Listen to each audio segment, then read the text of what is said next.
அனைவருக்கும் வெற்றி தமிழ் பயிற்சி அகாடமியின் சார்பாக இனிய வணக்கம்.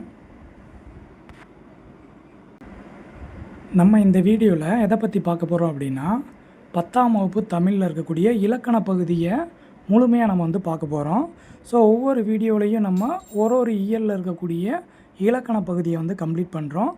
கடைசி வரைக்கும் பாருங்கள், வீடியோவை ஸ்கிப் பண்ணாதீங்க. கடைசி வரைக்கும் பார்த்தா தான் ஃபுல் அண்ட் ஃபுல் உங்களுக்கு ரொம்ப எளிமையாக புரிய வச்சுருப்போம். கடைசி வரைக்கும் பாருங்கள். வீடியோவை லைக் பண்ணுங்கள், கமெண்ட் பண்ணுங்கள், உங்களோட நண்பர்களுக்கும் ஷேர் பண்ணுங்கள். சரி பாருங்கள், ஃபஸ்ட் இயரில் நமக்கு என்ன டாபிக் கொடுத்துருக்காங்க அப்படின்னா எழுத்து சொல். இதில் எடுத்த உடனே நமக்கு என்ன சொல்கிறாங்க அப்படின்னா இலக்கணத்தை பற்றி சொல்கிறாங்க. என்ன சொல்லியிருக்காங்க, ஒரு மொழி இருக்குது, அந்த மொழியை தெளிவாக பேசணும், தெளிவாக எழுதணும் அப்படின்றதுக்கு எது ரொம்ப உதவியாக இருக்கும் அப்படின்னு பார்த்தீங்கன்னா அந்த இலக்கணம் தாங்க. ஏன்னா இலக்கணம் இருந்தால் மட்டும்தான் கரெக்டாக நம்மளால் ஒரு சொற்றொடரை முழுமைப்படுத்த முடியும். சரிங்களா? அடுத்து மொழியோட சிறப்புகளை அறியணும். தெளிவாக சொல்லியிருக்காங்களாங்க. என்ன சொல்லியிருக்காங்க, மொழியோட சிறப்புகளை அறியணும் அப்படின்னா உங்களுக்கு என்ன வேணும்னு கேட்குறாங்க அவங்க. இலக்கணம் உங்களுக்கு உதவி புரியும் அப்படின்றத சொல்லியிருக்காங்க. சரியாங்க? அடுத்தது பாருங்கள், சார்பெழுத்து எழுத்தை பற்றி நம்ம பார்க்க போகிறோம். எழுத்தில் எடுத்த உடனே சார்பெழுத்து சொல்கிறாங்க. உங்களுக்கு நல்லா தெரியும் சார்பெழுத்துக்கள் எத்தனை வகைப்படும் அப்படின்னா பாருங்கள், சார்பெழுத்து அப்படின்றது 10 வகைப்படும் அப்படின்னு சொல்கிறோம். இதில் உங்களுக்கு நல்லா தெரியும் உயிர்மை, ஆயுதம், உயிரளபடை, ஒற்றளபடை, குற்றிய லிகரம், குற்றிய லுகரம், ஐகார குறுக்கம், ஔகார குறுக்கம், மகர குறுக்கம், ஆயுத குறுக்கம். இதைத்தான் நம்ம என்னன்னு சொல்கிறோம், அந்த 10 தான் நம்ம சொல்கிறோம். சரியாங்க? ஸோ இப்போ சார்பெழுத்துக்களோட வகைகள் எத்தனைன்னு கேட்பாங்க, உங்களுக்கு தெரிஞ்சிருக்கணும். 10 வகைப்படும். சரிங்களா? ஸோ இதில் ஆல்ரெடி 9th இருந்ததுலாம் பார்த்தோம்னா உயிரளபடை, ஒற்றளபடை இதை என்ன அப்படின்னா ஸோ நீங்கள் பழைய புக்கை படித்தீங்கன்னா தெளிவாக கொடுத்துருப்பாங்க. ஸோ அதே மாதிரி இந்த டாப்பிக்கில் அதாவது நமக்கு 10th எதை பற்றி பேச போகிறாங்க அப்படின்னா உயிரிழப்படை, ஒற்றளபடை இந்த 2 விஷயங்களை பற்றி மட்டும்தான் அவங்க பேச போகிறாங்க. ஸோ கொஞ்சம் நல்லா கவனிச்சுக்கோங்க. பாருங்கள், அப்போ அளபடை அவங்க என்ன சொல்கிறான்னு பாருங்கள். அளபடுத்தல், அளபடுத்தல்னால் என்னங்க அர்த்தம், நீண்டு ஒழித்தல் அப்படின்னு சொல்கிறோம். ஸோ இதுவே நமக்கு ரொம்ப ரொம்ப முக்கியமான ஒன்று. கேட்கலாம், அளபடுத்தல் என்பதன் பொருள் என்ன அப்படின்னு கேட்கலாம். ஸோ அளபடுத்தல் அப்படின்னா நீண்டு ஒழித்தல். இதை எப்படி நம்ம சொல்லலாம், இப்போ நார்மலாக நம்ம பேசுவோம், இங்கே வாடா அப்படின்னு கூப்பிடுவோம். இதே தூரத்தில் இருக்கவங்க டேய் இங்கே வாடா அப்படின்னு நீங்கள் கூப்பிடுவீங்க பார்த்தீங்களா. அப்போ வாடா அப்படின்றது பாருங்கள் கொஞ்சம் லென்த்தியாக நீண்டு ஒலிக்குதாங்க. ஸோ இது ஒரு இனிய ஓசைக்காக தான். ஸோ அப்போ அதை தெளிவாக பார்த்துக்கறணும். ஸோ நம்ம நீட்டி பேசுகிறதுக்கு காரணம் என்ன அப்படின்னா ஒரு இனிய ஓசை அங்கே பிறக்குது. அதை தான் நம்ம அளபடுத்தல் அப்படின்னு சொல்கிறோம். ஸோ அந்த அளபடுத்தலை தான் நீண்டு ஒலித்தல் அப்படின்னு சொல்கிறோம். இதுக்கு என்ன எடுத்துக்காட்டு சொல்கிறாங்கன்னு பாருங்கள். என்ன சொல்கிறாங்க, அம்மா, தம்பி, அக்கா அப்படின்னு நம்ம என்ன பண்ணுவோங்க, நீண்டு ஒலிக்கிறோமா. இது பாருங்கள் இனிய ஓசைக்காகத்தான் நம்ம என்ன பண்ணுறோம், இப்படி பேசுகிறோம். சரிங்களா? ஸோ இதை தான் நம்ம என்னன்னு சொல்கிறோம் அப்படின்னா அளபடை, அளபடுத்தல் அப்படின்னு நம்ம சொல்கிறோம். சரிங்களா? ஸோ இப்போ உயிரளபடைனா என்ன, ஒற்றளபடைனா என்ன, இந்த 2 பற்றி தான் நம்ம எழுத்துன்ற டாப்பிக்கில் நம்ம பார்க்க போகிறோங்க. ஸோ இப்போ பாருங்கள், எடுத்தோடனே நமக்கு என்ன சொல்லியிருக்காங்க, உயிரிழப்படை சொல்லியிருக்காங்க. பாருங்கள் உயிரிழப்படை. ஸோ இந்த உயிரிழப்படையில் என்ன சொல்லியிருக்காங்கன்னு பாருங்களேன். இப்போ சிம்பிளாக ஞாபகம் வச்சுக்கோங்க, ஒரு செய்யுளில் மொழிக்கு முதல்ல, இடையில், இறுதியில் இந்த 3 இடத்துல இருக்கக்கூடிய நெட்டெழுத்துக்கள் தெளிவாக சொல்லியிருக்காங்க. நெட்டெழுத்துக்கள் அப்படின்னா நெடில் எழுத்துக்கள். சரியாங்க? மொழிக்கு முதல்ல இருக்கலாம், இடையில் இருக்கலாம், இறுதியில் இருக்கலாம். இந்த 3 இடத்துல இருக்கக்கூடிய நெட்டெழுத்துக்கள் அதோட அளவில் நீண்டு ஒலிக்கும்போது, சரியாங்க? ஸோ அந்த நெட்டெழுத்துக்கள் நீண்டு ஒலிக்குது. நீண்டு ஒலிக்கும்போது அதற்கு இனமான குறில் எழுத்து. சரிங்களா? ஸோ நெட்டெழுத்துகளுக்கு இன எழுத்து எது அப்படின்னா குறில் எழுத்து தாங்க. ஸோ அந்த குறில் எழுத்துக்கள் அவற்றுக்கு பின்னால் வரும். சரிங்களா? ஸோ இதை தான் நீங்கள் தெரிஞ்சுக்கணும். சரிங்களா? அவற்றுக்கு பின்னால் வரும் அப்படின்றத சொல்லியிருக்காங்க. இதை தான் உயிரிழப்படை. அப்போ நீங்கள் சிம்பிளாக ஞாபகம் வச்சுக்கலாம். உயிர் இருக்கணும் அப்படின்னா முதல்லையும் இருக்கணும், இடையிலையும் இருக்கணும், இறுதி வரைக்கும் நம்மக்கிட்ட உயிர் இருக்கணும். ஏன்னா இப்போ ஒற்றளப்படை பார்த்தீங்கன்னு வச்சுக்கோங்களேன், இறுதியிலையும் இடையிலையும் இந்த மாதிரி அவங்க ஒரு இடத்துல தான் ஒரு குறிப்பிட்ட இடத்துல தான் வரும், ஒரு குறிப்பிட்ட இடத்துல வராது அப்படின்னு சொல்லியிருப்பாங்க. ஸோ இதை நமக்கு கேட்கும்போது என்ன பண்ணலாம், ஸோ இடையில் வருமா, இறுதியில் வருமா, இல்லை இடங்கள்லையும் இது வருமா அப்படின்னு கூட நமக்கு கொஸ்டின் எப்படி வேணாலும் ஃப்ரேம் பண்ணலாம். ஸோ அப்போ உயிரளபடை அப்படின்றது மொழிக்கு முதல்லை வரும், இடையிலை வரும், இறுதியிலையும் வரும். இந்த 3 இடத்துலையும் இருக்கக்கூடிய நெடில் எழுத்துக்கள் நீண்டு ஒலிக்கும்போது அதற்கு இனமான குறில் எழுத்து என்ன பண்ணும், அங்கே அதற்கு பின்னால் வரும். ஒரு நெட்டெழுத்து இருக்குது அப்படின்னா அதுக்கு பக்கத்தில் அதற்கு இனமான குறில் எழுத்து வரும். சரிங்களா? ஸோ இதை தான் வந்து நம்ம என்னன்னு சொல்கிறோம், உயிரளபடை அப்படின்னு சொல்கிறோம். அடுத்ததாக இந்த உயிரளபடையை வந்து என்ன பண்ணலாம் அப்படின்னா ஒரு 3 தான் வந்து நம்ம பிரிக்கிறோம். சரிங்களா? ஸோ எத்தனை வகைப்படும் அப்படின்னா 3 வகைப்படும். ஃபஸ்ட்டு பாருங்கள், செய்யுளிசை அளபடை. சரியாங்க? செய்யுளிசை அளபடைனா என்ன அப்படின்னா செய்யுளில் ஓசை குறையுது. சரியாங்க? அப்படி ஓசை குறையும் போது அதை நிறைவு செய்யணும். நல்லா புரிஞ்சுக்கிறணும். செய்யுளில் ஒரு இடத்துல ஓசை குறையுது, அந்த ஓசை குறையிற இடத்துல அதை நிறைவு செய்கிறதுக்கு நெடில் எழுத்துக்கள் அந்த இடத்துல அளபெடுக்கிறது தான் நம்ம செய்யுள் இசை அளபடை. ஸோ செய்யுளில் ஒரு இடத்துல என்னதுங்க ஓசை குறைஞ்சிச்சு அப்படின்னா அதை நிறைவு செய்கிறதுக்கு என்கிட்ட இருக்கக்கூடிய அதற்கு இனமான நெட்டெழுத்துக்கள் அளபெடுத்தா அதை தான் செய்யுள் இசை அளபடை அப்படின்னு சொல்கிறேன். இந்த செய்யுள் இசை அளபடைக்கு இன்னொரு நேம் என்னன்னு சொல்லி பார்த்தீங்க அப்படின்னா இசை நிறை அளபடை. சரியாங்க? ரொம்ப ரொம்ப இம்பார்ட்டன்ட் கொஸ்டினுங்க. நல்லா பாருங்கள், செய்யுள் இசை அளபடைக்கு இன்னொரு நேம் என்ன சொல்கிறாங்க, இசை நிறை அளபடை அப்படின்னு சொல்கிறாங்க. இதையும் அடிக்கடி கேட்டிருக்காங்க. இசை நிறை அளபடை என்று அழைக்கப்படக்கூடியது எது அப்படின்னு கேட்பாங்க. சரியாங்க? ஸோ இப்போ செய்யுளில் எப்படி ஓசை குறையுது அப்படின்றத வந்து நீங்கள் பாருங்கள்.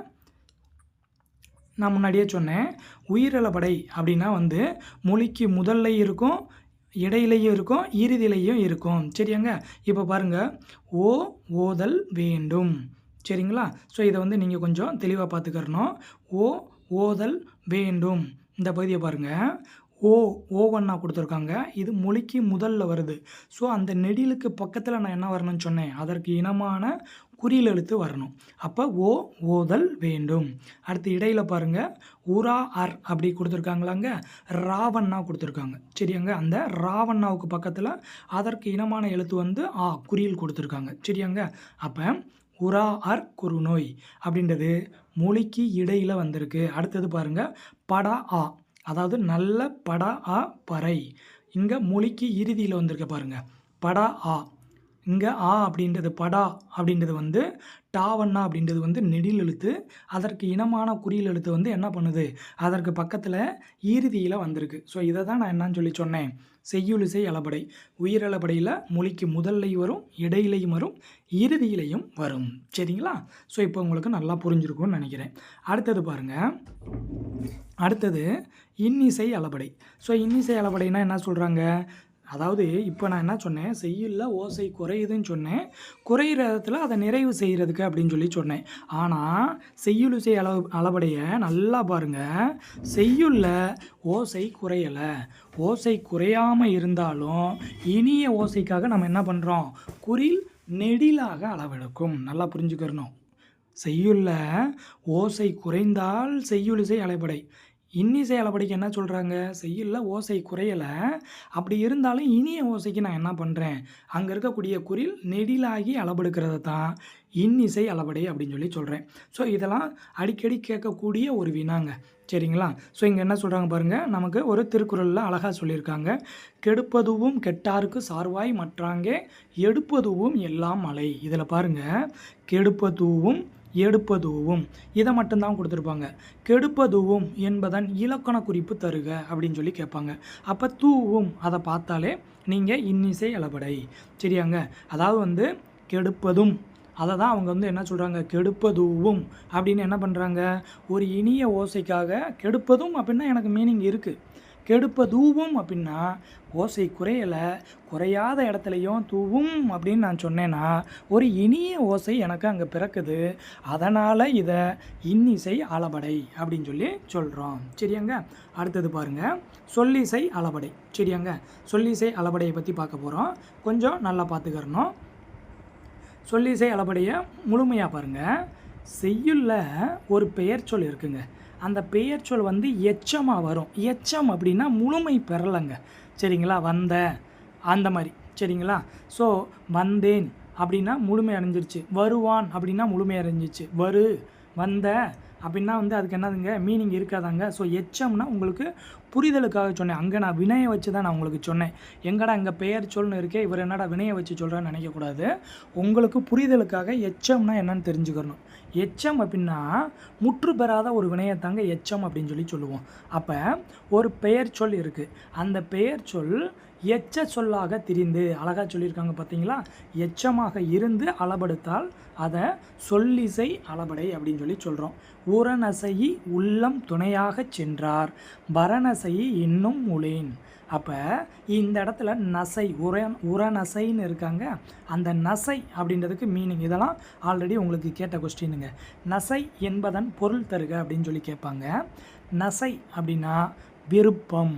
நார்மலாக விருப்பம்னு இந்த இடத்துல முடிச்சிருக்கலாம், பட் நம்ம வந்து இங்கே நசையி அதாவது விரும்பி அப்படின்ற பொருள் தருவதற்கு தான் நசையி அப்படின்னு அளபடுத்து வரக்கூடியது தான் அந்த பெயர் சொல். அப்போ இந்த இடத்துல என்ன சொல்கிறாங்க, இந்த பெயர் சொல் அப்படின்றது வினை எச்சமாக மாறி இருக்கு. கரெக்டாங்க, விருப்பம் அப்படின்றது விரும்பி அப்படின்னு மாறி இருக்கு, சரிங்களா. ஸோ அப்போ ஒரு பெயர் சொல், அப்போ இந்த இடத்துல சொல்னு வந்துருச்சாங்க, அப்போ அது சொல்லிசை அளபடை, நல்லா புரிஞ்சுக்கிறணும், சரியாங்க. ஸோ அப்போ உரநசையி வரநசையி இவ்வளோ தான் கொடுத்துருப்பாங்க. இதோட இலக்கண குறிப்பு தருக அப்படின்னு உங்ககிட்ட கேட்பாங்க.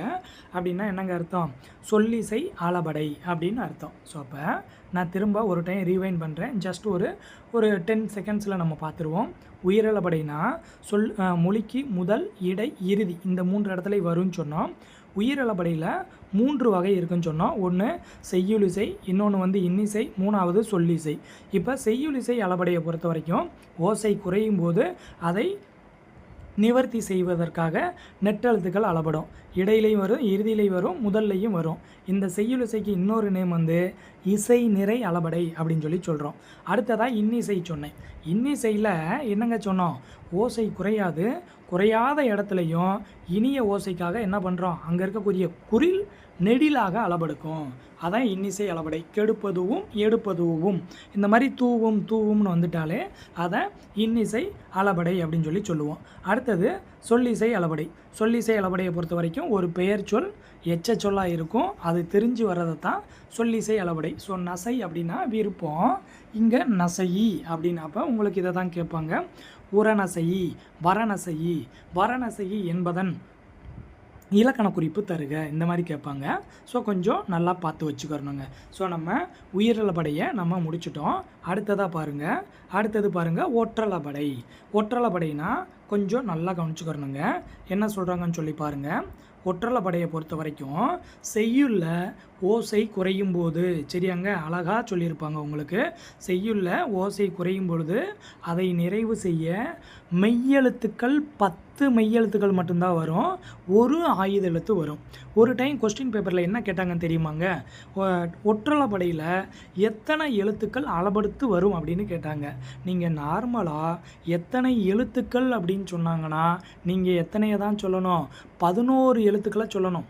இதேது உங்களுக்கு வினால ஒற்றளபடையில் எத்தனை மெய்யெழுத்துக்கள் அளபடுத்து வரும், கேள்வியை நல்லா புரிஞ்சுக்கிறணும். மொத்தம் எத்தனை எழுத்துக்கள் அளபடுத்து வரும்னா 11 எழுத்துக்கள். எத்தனை மெய்யெழுத்துக்கள் அளபடுத்து வரும்னா 10 மெய்யெழுத்துக்கள். எத்தனை ஆயுத எழுத்து அப்படின்னா, ஆயுத எழுத்துனாலே ஒன்று தான் உங்களுக்கு நல்லா தெரியும், இருந்தாலும் கொஸ்டின் எத்தனைன்னு தான் கேட்பாங்க, சரிங்களா. ஸோ அப்போ அக் அப்படின்ற ஆயுத எழுத்து என்ன பண்ணும், அங்கே அளபடுத்து வரும்.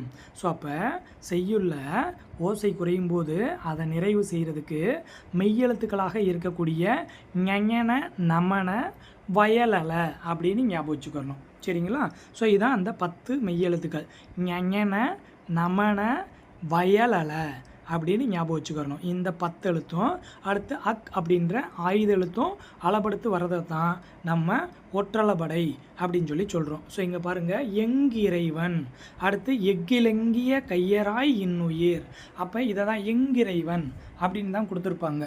இது எவ்வகை கீழ் இடம்பெறும் அப்படின்னு உங்ககிட்ட கேட்டிருப்பாங்க. அப்போ நீங்களே ஞாபகம் வச்சுக்கிறணும். பாருங்கள், இங்கே இருக்கக்கூடிய இங் அப்படின்றது அளபெடுக்குது. ஸோ எங்கே இறைவன் அப்படின்னு சொல்லுறது பார்த்தீங்கன்னா எங்கு இறைவன், அந்த இங்குன்றது நமக்கு வந்து அளபடுத்து வருது. இக்கு அப்படி அக்குன்றது எக்கு, எக்குன்றத எக்கு அதை இக்குன்றது அளபடுத்து வந்திருக்கு பாருங்கள். இதைத்தான் ஒற்றளபடை அப்படின்னு சொல்லி சொல்கிறோம். ஸோ ரொம்ப இம்பார்ட்டன்ட்டுங்க. ஒற்றளபடையை பொறுத்த வரைக்கும் 11 எழுத்துக்கள் வந்து அளபடுத்து வரும். மெய்யெழுத்துக்கள் அப்படின்றது 10 எழுத்துக்கள். ஞன நமன வயலல, சரிங்களா. ஆயுத எழுத்து அப்படின்றது அக்கு. இந்த 11 எழுத்துக்களும் அளபடுத்து வர்றதை தான் ஒற்றளபடை அப்படின்னு சொல்லி சொல்கிறோம், சரியாங்க. ஸோ அப்போ எழுத்து நம்ம பார்த்துட்டோம். அடுத்தது நம்ம பார்க்க போகிறது பாருங்கள் சொல். சொல்லை பொறுத்த வரைக்கும் ரொம்ப எளிமையான பகுதிங்க இந்த சொல், சரிங்களா. ஸோ கொஞ்சம் நல்லா கவனிச்சுக்கோங்க. சொல் இப்போ நமக்கு அழகாக புரிய வச்சுருக்காங்க பாருங்களேன். பூ மலர்ந்தது, மாடு புல் தின்றது, சரியாங்க. ஸோ நமக்கு 2 இது சொல்லியிருக்காங்க.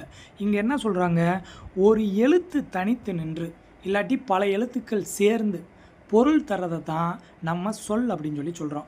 ஒரு எழுத்து தனித்து நின்றாலும் பொருள் தரும், சில எழுத்துக்களோடு சேர்ந்து வந்தும் பொருள் தரும், அதைத்தான் சொல் அப்படின்னு சொல்லி சொல்கிறீங்க. பாருங்கள், பூ, பூ அப்படின்றது ஓர் எழுத்து, அப்போ அதுக்கு மீனிங் இருக்குது, பூவை குறிக்குது, சரிங்களா. ஸோ அது தனித்து நின்றாலும் நமக்கு பொருள் தருது. அதே நேரத்தில் பூ மலர்ந்தது அப்படின்னா என்னங்க அர்த்தம், அப்போ பல எழுத்துக்கள் அங்கே சேர்ந்து வந்திருக்கு.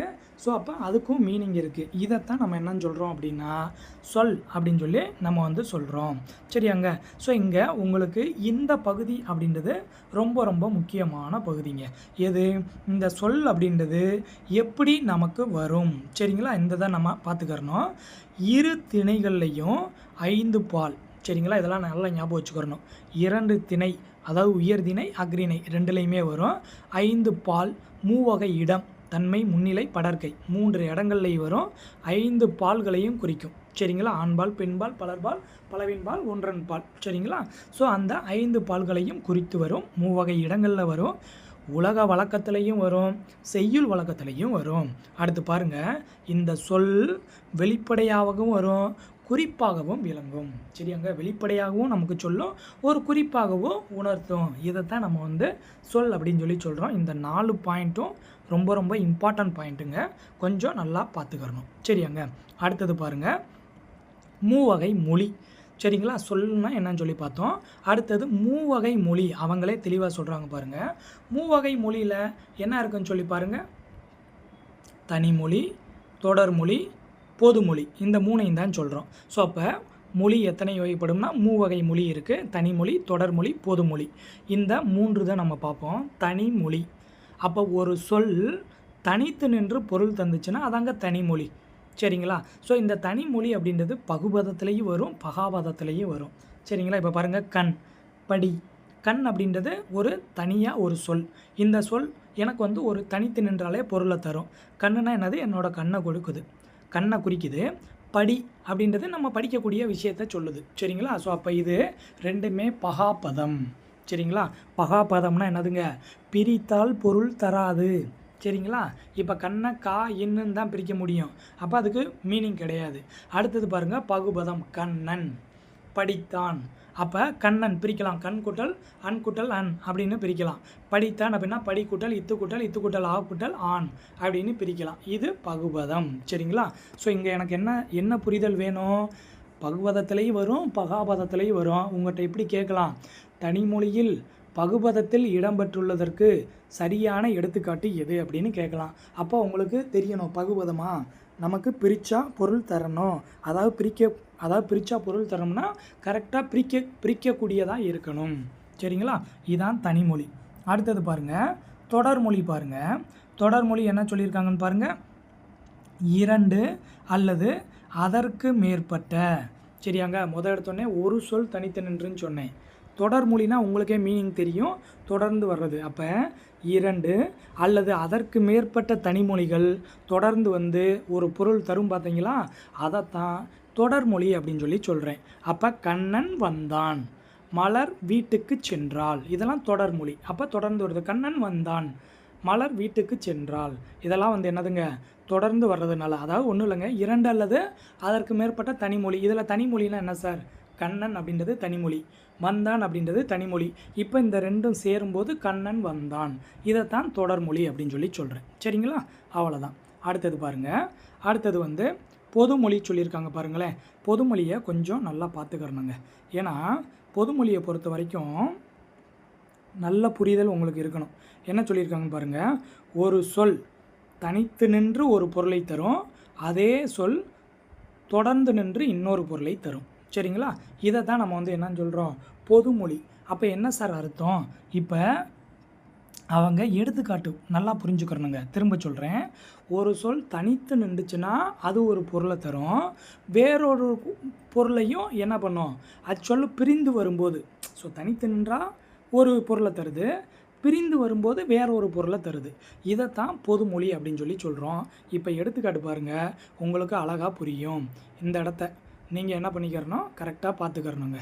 ஸோ என்ன சொல்லியிருக்காங்க, 8.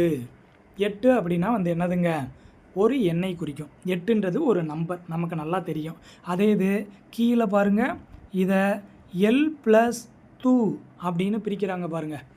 L+2 அப்படின்னு பிரிக்கலாமாங்க. 8ன்றது ஒரு எண்ணை குறிக்குது. அந்த 8ஐ நான் L+2 அப்படின்னு பிரிக்கலாம். அப்போ எல்னால் நம்ம சாப்பிடக்கூடிய எள்ளுங்க. தூ அப்படின்னா ஓரெழுத்து ஒரு மொழியில் உண்ணுன்னு அர்த்தம்.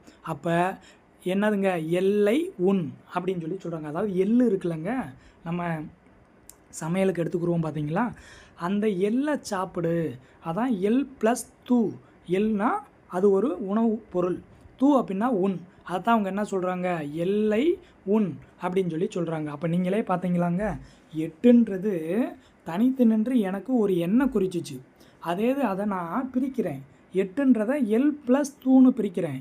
அப்போ தூ அப்படின்னா உண்ணுன்னு அர்த்தம். அப்போ எல்லை உண் அப்படின்னு சொல்லி சொல்கிறோம். அடுத்தது பாருங்கள், அடுத்த புரிதலுக்கு சொல்லியிருக்காங்க பாருங்களேன், வேங்கை.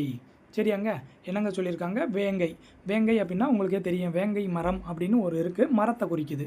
அதே இது அதை எப்படி பிரிக்கிறாங்க பாருங்கள், வேம் கூட்டல் கை அப்படின்னு பிரிக்கிறாங்க. சரிங்களா, வேங்கையை எப்படி பிரிக்கிறாங்க, வேம் கூட்டல் கைன்னு பிரிக்கிறாங்க. அப்போ அதோட மீனிங் பாருங்கள், வேகின்ற கை சொல்லியிருக்காங்களாங்க. வேங்கையை வேம் கூட்டல் கை அப்படின்னா வேகின்ற கை அப்படின்னு. அப்போ இங்கே ஒரு பொருளை அப்படியே, அதாவது ஒரு சொல்ல அப்படியே பார்த்திங்கன்னா ஒரு பொருளை கொடுக்கும், அதை நம்ம பிரித்து பார்க்கும்போது வேறொரு பொருளை கொடுக்கும்.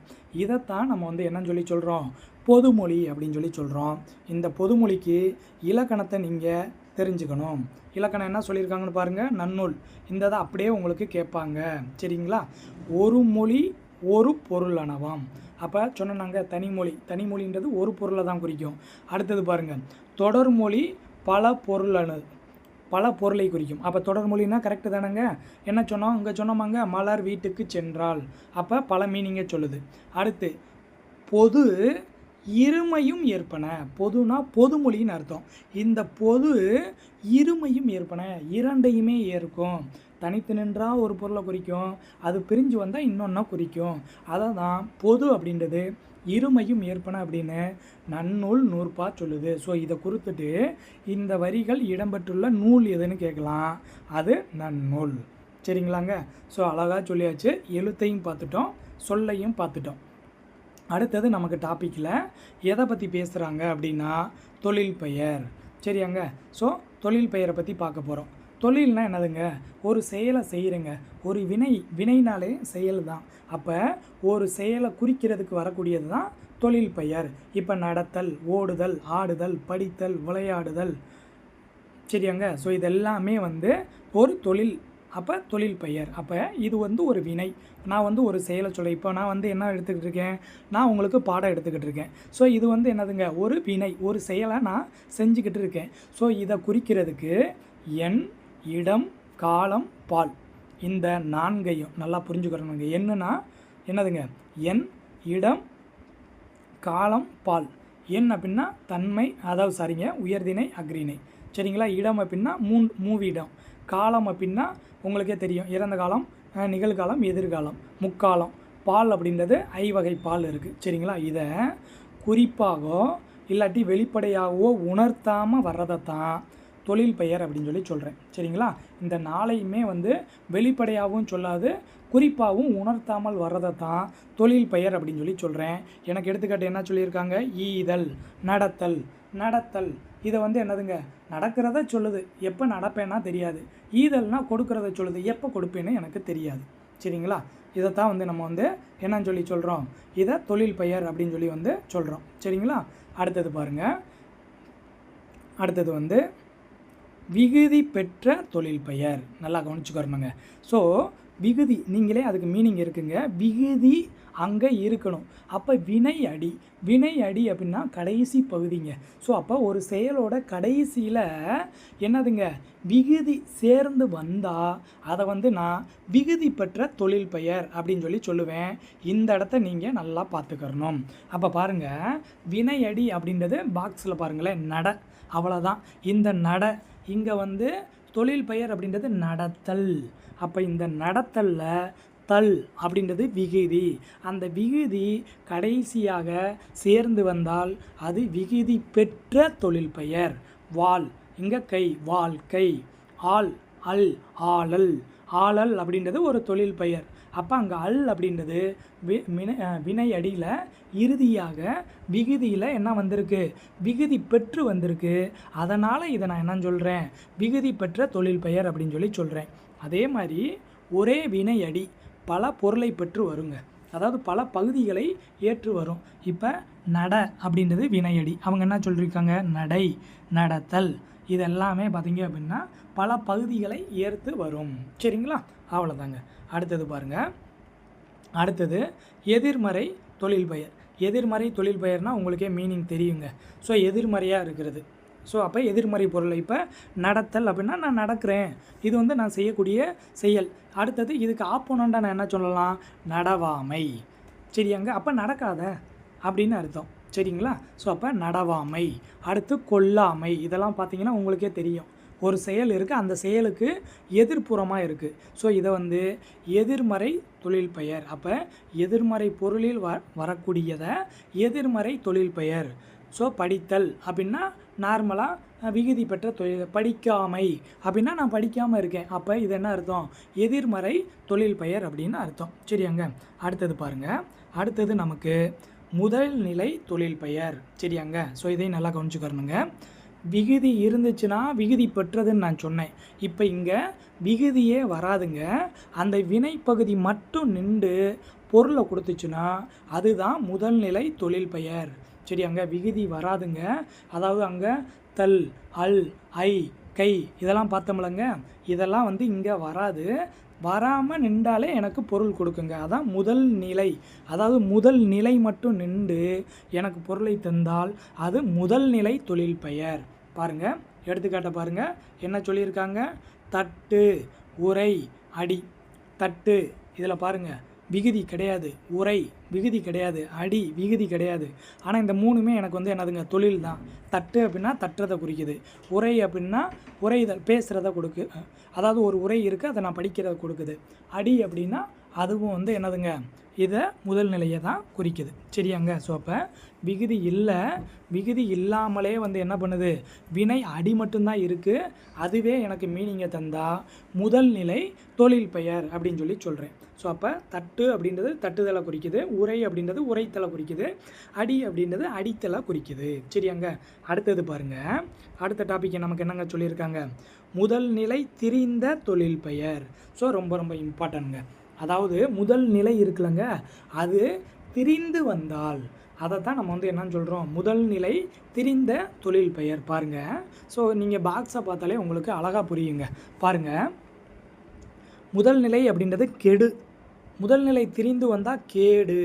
நார்மலாக தொழில் பெயர் கெடுதல், இதற்கு முதல் நிலை கெடு, இது திரிந்து வந்தால் கேடு. அடுத்து சுடுதலை சுடு, சூடு, இதெல்லாம் பார்த்தீங்க அப்படின்னா முதல் நிலை திரிந்த தொழில் பெயர் அப்படின்னு சொல்லி நம்ம சொல்கிறோம். சரிங்களா? ஸோ அப்போ தொழில் பெயர்னால் என்னன்னு சொல்லி நம்ம முழுமையாக பார்த்தோம். தொழில் பெயரை பொறுத்த வரைக்கும் விகுதி பெற்ற தொழில் பெயர் சொன்னோம், அடுத்து வந்து எதிர்மறை தொழில் பெயர் சொன்னோம், அடுத்தது பார்த்தீங்க அப்படின்னா நமக்கு முதல் நிலை தெரிந்த தொழில் பெயர், முதல் நிலை தொழில் பெயர், இந்த 4 தொழில் பெயரையும் நம்ம வந்து பார்த்தோம். கொஞ்சம் நல்லா தெளிவாக இதை படிச்சுக்கிறணுங்க.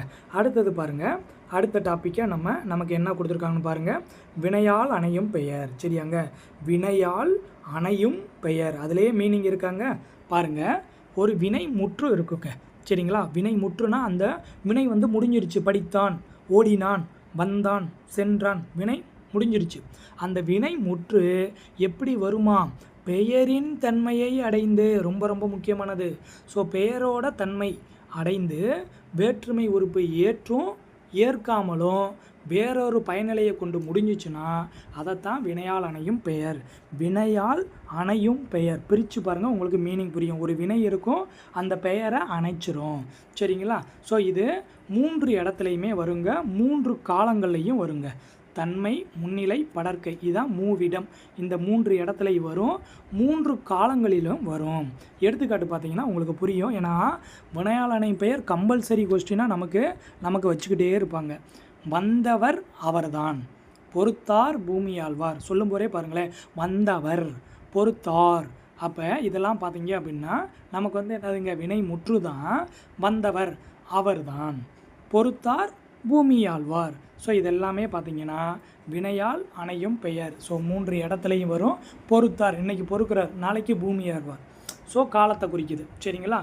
பொறுத்தார் அப்படின்னா நான் தான் பொறுத்தார். இல்லாட்டி எனக்கு முன்னால் இருக்கக்கூடிய முன்னாடி இருக்கிறவனை நான் சொல்லலாம். அப்போ முன்னிலை. அப்போ 3 இடத்துலையும் வரும், 3 காலங்களையும் குறித்து வரும். சரிங்களா? அடுத்து ஃபைனலாக இங்கே நமக்கு என்ன டாபிக் கொடுத்துருக்காங்க அப்படின்னா, இந்த தொழில் பெயருக்கும் இந்த வினையால் அணையும் பெயருக்கும் என்ன சார் டிஃப்ரெண்ட் இருக்குது அப்படின்னா, தொழில் பெயரை பொறுத்த வரைக்கும் வினை பெயர் தன்மையாகி வினையையே என்ன பண்ணோம், உணர்த்தி நிற்கும். கரெக்டு தானேங்க? தொழிலை மட்டும்தான் அங்கே சொல்லும். அப்போ வினைனா செயல், அந்த செயலை மட்டும்தான் சொல்லும். ஆனால் வினையால் அணையும் பெயர் என்ன பண்ணும், தொழிலை செய்யும் கருத்தாவை குறிக்கும். நான் பொறுத்தேன், நாளைக்கு பூமி ஆள்வேன். ஸோ அந்த கருத்தை எனக்கு சொல்லும். அடுத்து தொழில் பெயர் காலத்தை காட்டாது, ஆனால் வினையால் அணையும் பெயர் காலத்தை காட்டும். சரிங்களா? ஸோ பொறுத்தார் பூமி ஆழ்வார், நான் இன்றைக்கி பொறுத்திருக்கேன், நாளைக்கு பூமி ஆள்வேன். ஸோ அப்போ காலத்தை எனக்கு காட்டும். அடுத்து தொழில் பெயர் படற்கைக்கு மட்டும்தான் வரும், வினையால் அணையும் பெயர் 3 இடத்துக்கும் வரும். அப்போ நீங்கள் ஈஸியாக ஞாபகம் வச்சுக்கலாம். தொழில் செய்யணும்னா பல கை வேணும், அப்போ படற்கை. சரிங்களா? இதே வினையால் அணையும்னா 3 இடத்திற்குமே வரும். எடுத்துக்காட்டு சொல்லியிருக்காங்க பாருங்கள், பாடுதல், படித்தல். வினையால் அணையும் பெயருக்கு பாடியவள், படித்தவர். சரிங்களா? வந்தவர், பொறுத்தவர், பூமியாழ்வார். இதெல்லாமே பார்த்திங்கன்னா வினையால் அணையும் பெயர். சரியாங்க? ஸோ அப்போ இந்த டாப்பிக்கில் நம்ம என்ன பண்ணோங்க, இந்த வீடியோவில் நம்ம 10th இருக்கக்கூடிய இயல் 1 எழுத்து சொல் அப்படின்ற இலக்கண பகுதியை எடுத்தோம். எழுத்துனா என்ன சொல்லி முழுமையாக நம்ம பார்த்தோம். அடுத்து சொல்லை பற்றி பார்த்தோம். அடுத்து மொழியில் 3 வகை மொழிகளை பற்றி பார்த்தோம். தொழில் பெயரை பற்றி பார்த்தோம். அடுத்து கடைசியில் வினையால் அணையும் பெயரை பற்றி பார்த்தோம். ஸோ இதை முழுமையாக பார்த்தீங்க அப்படின்னா கம்பல்சரி இதிலேருந்து 1லேருந்து 2 வினாக்கள் நமக்கு இடம்பெறும். ரொம்ப பயனுள்ள வகையில் இருக்கும்.